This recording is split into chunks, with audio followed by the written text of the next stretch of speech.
ഓട്ടത്തിനിടയിൽ KSRTC super ഫാസ്റ്റിന് തീപിടിച്ചു. പുകയുയരുന്നത് കണ്ടതോടെ യാത്രക്കാരെ പുറത്തിറക്കി. ജീവനക്കാരും സുരക്ഷിതരായി.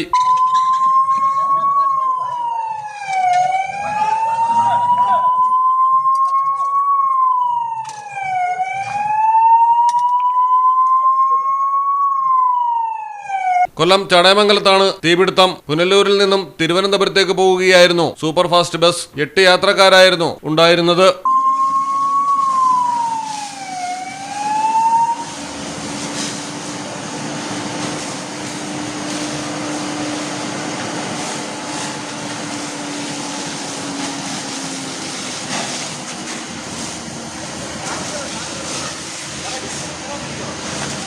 ഡീസൽ വീണോണ്ടിരിക്കുക. ഡീസൽ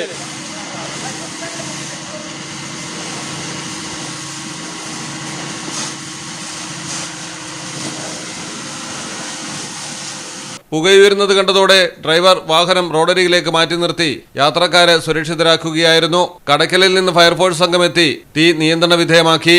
ഷോർട്ട് സർക്യൂട്ടാകാം അപകട കാരണമെന്നാണ് പ്രാഥമിക നിഗമനം. മലയാളം ടെലിവിഷൻ, കൊല്ലം. നിങ്ങൾക്ക് എത്ര പേർക്കറിയാം നിങ്ങളുടെ കുഞ്ഞിന്റെ ആദ്യ കാതുകുത്ത് പവൻ ഗോൾഡിൽ തികച്ചും സൗജന്യമാണെന്ന്?